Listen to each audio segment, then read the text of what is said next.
नमस्कार, मैं हूं अंकुर और आप देख रहे हैं सत्यहिंदी.com। एक नजर डालते हैं अब तक की सुर्खियों पर। केंद्र सरकार की ओर से ग्लोबल हंगर इंडेक्स 2021 की रिपोर्ट को लेकर खंडन जारी किया गया है। केंद्रीय महिला एवं बाल विकास मंत्रालय ने कहा है कि चौंकाने वाला है कि ग्लोबल हंगर इंडेक्स में भारत की रैंक नीचे की गई है। मंत्रालय ने रैंकिंग के लिए इस्तेमाल की जाने वाली कार्यप्रणाली को अवैज्ञानिक करार दिया। एक बयान में मंत्रालय ने दावा किया कि कुपोषित आबादी के अनुपात के बारे में संयुक्त राष्ट्र के खाद्य और कृषि संगठन का अनुमान जमीनी वास्तविकता और तथ्यों से परे है।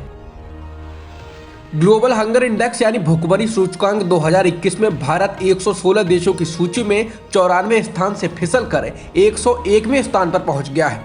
सबसे अधिक ध्यान खींचने वाली बात यह है कि भारत इस सूची में पाकिस्तान, बांग्लादेश, नेपाल और म्यांमार से भी पीछे हो गया है।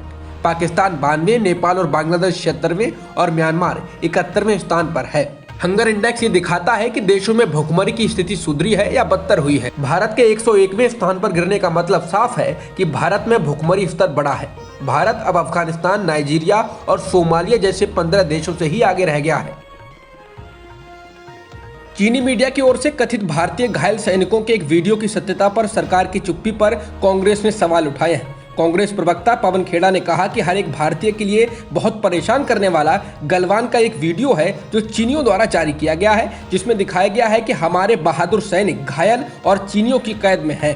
कांग्रेस ने कहा कि हमारी सरकार द्वारा इस वीडियो की सत्यता पर चुप्पी अविश्वसनीय है। कांग्रेस ने कहा कि अगर ये वीडियो वास्तविक है तो ये वॉर क्राइम की श्रेणी में आएगा, और अगर सरकार इसको वॉर क्राइम की श्रेणी में मानती है तो क्या सरकार इसको अंतर्राष्ट्रीय अदालत में लेकर जाएगी और चीन को शर्मिंदा करेगी। कांग्रेस प्रवक्ता पवन खेड़ा ने चीन के द्वारा जारी की गई कथित भारतीय सैनिकों की वीडियो पर कहा कि हमारे गृह मंत्री बीते दिन ही अपनी तारीफ करते हुए सुनाई थी।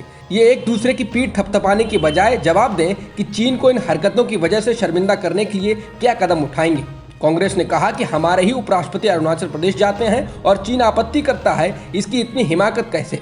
ऐसा पहली बार हुआ है कि उत्तराखंड में चीनी सैनिक अंदर आए और हमारी पुलिया तोड़कर चले गए और कोई जवाब नहीं। कांग्रेस प्रवक्ता ने कहा कि कमांडर वार्ता में भी चीन सहयोग नहीं कर रहा है। कांग्रेस ने चीन के साथ भारत के बढ़ते व्यापार पर भी मोदी सरकार को घेरा। कांग्रेस प्रवक्ता पवन खेड़ा ने कहा कि बड़ी बड़ी चीजें हाँकने से अच्छा है कि सरकार जवाब दे कि क्यों चीन से व्यापार बढ़ाया गया है। कांग्रेस प्रवक्ता ने कहा कि आपने ऊंची ऊंची आवाजों में कहा कि हमने चीन को जवाब देने के लिए ऐप बैन कर दी। आपने एक तरफ ऐप बैन की और दूसरी ओर व्यापार बढ़ा दिया। चीन जैसे दुश्मन देश के साथ आपने 62.7% का व्यापार क्यों बढ़ाया। बीजेपी के वरिष्ठ नेता सुब्रमण्यम स्वामी ने मोदी सरकार पर कड़ा प्रहार किया और इस सरकार को अर्थव्यवस्था और विदेश नीति में बिल्कुल असफल करार दिया। स्वामी ने ट्वीट कर कहा कि यह साफ है कि मोदी सरकार अर्थव्यवस्था और विदेश नीति में विकास लाने में असफल रही है। अभी तक लद्दाख में हमारी रक्षा नीति एक बहुत बड़ी विफलता रही। उन्होंने कहा कि मैं विफल नीतियों को रीसेट करने में मदद करने के लिए तैयार हूं, लेकिन उनका घमंड और हेकड़ी एक बड़ी बाधा है। दिल्ली के सिंघू बॉर्डर पर युवक की हत्या का मामला सामने आया है। जहां किसान आंदोलन कर रहे हैं, वहां उनके मुख्य मंच के पास शख्स का शव लटका हुआ मिला है। उसके हाथ काटकर शव को बैरिकेड से लटकाया गया है। शव मिलने के बाद से ही सिंघू बॉर्डर पर हंगामा शुरू हो गया। पुलिस ने शव को उतारा है और जांच शुरू कर दी है। प्रारंभिक रिपोर्टों में निहंगों पर इस क्रूर हत्या का आरोप लगाया जा रहा है। पुलिस ने अज्ञात के खिलाफ केस दर्ज कर लिया है। सिंघू बॉर्डर पर जिस शख्स की हत्या की गई है, पुलिस के अनुसार इसकी पहचान पंजाब के ही तरन तारण जिले के लखबीर सिंह के रूप में की गई है। 35 से 36 वर्षीय लखबीर पेशे से मजदूर था। वहीं निहंग समूह ने हत्या की जिम्मेदारी लेने का दावा किया है और कहा कि शख्स सरबलोह ग्रंथ के संबंध में बेअदबी करने का प्रयास कर रहा था।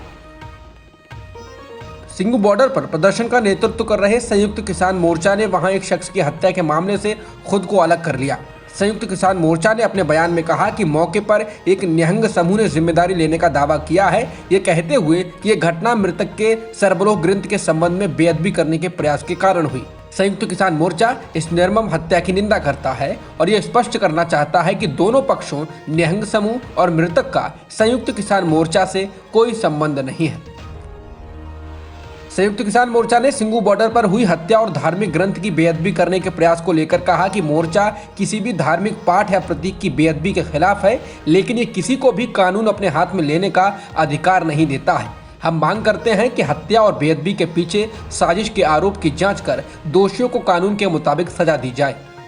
संयुक्त किसान मोर्चा पुलिस और प्रशासन का सहयोग करेगा।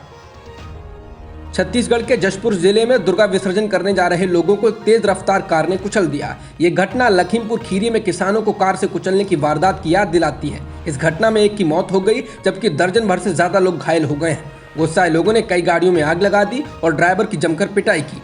घटना का वीडियो सोशल मीडिया पर वायरल है। इसके बाद गाड़ी में सवार बबलू विश्वकर्मा और शिशुपाल साहू को गिरफ्तार कर लिया गया है। ये मध्य प्रदेश के रहने वाले बताए जा रहे हैं। केंद्रीय गृह मंत्री अमित शाह ने कहा कि यह देखना दुखद है कि कुछ लोग वीर सावरकर के जीवन पर सवाल उठा रहे हैं। केंद्रीय मंत्री ने पोर्ट ब्लेयर में प्रतिष्ठित सेलुलर जैन को संबोधित करते हुए कहा कि सावरकर को किसी सरकार द्वारा वीर की उपाधि से सम्मानित नहीं किया गया था, बल्कि लोगों ने उनके साहस और देशभक्ति को स्वीकार करते हुए उनके नाम में वीर जोड़ा। बता दें, अमित शाह की ये टिप्पणी रक्षा मंत्री राजनाथ सिंह की उस टिप्पणी पर हुए विवाद के बाद आई है जिसमें उन्होंने कहा था कि महात्मा गांधी ने सावरकर को अंग्रेजों से माफी मांगने के लिए कहा था।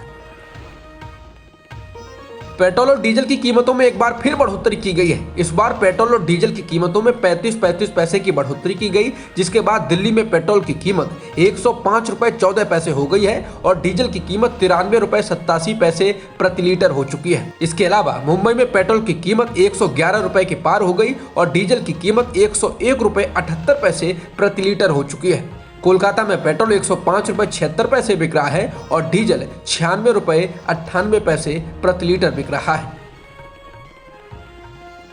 राष्ट्रीय स्वयंसेवक संघ यानी आरएसएस के प्रमुख मोहन भागवत ने कहा कि ओटीटी प्लेटफॉर्म्स पर दिखाए जाने वाले कंटेंट का कोई रेगुलेशन नहीं होता है जो देश को नुकसान पहुंचा सकता है। उन्होंने कहा कि महामारी के प्रकोप के बाद लगभग हर बच्चे के पास एक मोबाइल फोन है और वे अपने सेल फोन पर जो देखते हैं उसे नियंत्रित नहीं किया जाता है।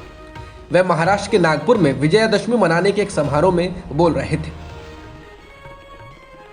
अफगानिस्तान में एक बार फिर शियाओं को निशाना बनाया गया है। बीते हफ्ते कुंदूज शहर में धमाका हुआ था, लेकिन शुक्रवार को कंधार में बम धमाके हुए। ये धमाके जुमे की नमाज के दौरान इमाम बारगाह मस्जिद में हुए, लेकिन अल जजीरा ने कहा कि धमाका बीबी फातिमा मस्जिद में हुए। ये शहर में शिया समुदाय की सबसे बड़ी मस्जिद है। न्यूज़ एजेंसी एएफपी के मुताबिक इन बम धमाकों में अब तक कम से कम 32 लोगों की मौत हो गई है और 53 लोग घायल हुए हैं। बताया जा रहा है कि मरने वालों और घायलों का आंकड़ा बढ़ सकता है। धमाके के बाद जो तस्वीरें सामने आई हैं वो दहशत पैदा करने वाली हैं। अब तक की खबरों में इतना ही। बाकी खबरों के लिए बने रहिए सत्यहिंदी.com के साथ। सत्य हिंदी का ऐप डाउनलोड करें गूगल प्ले स्टोर पर।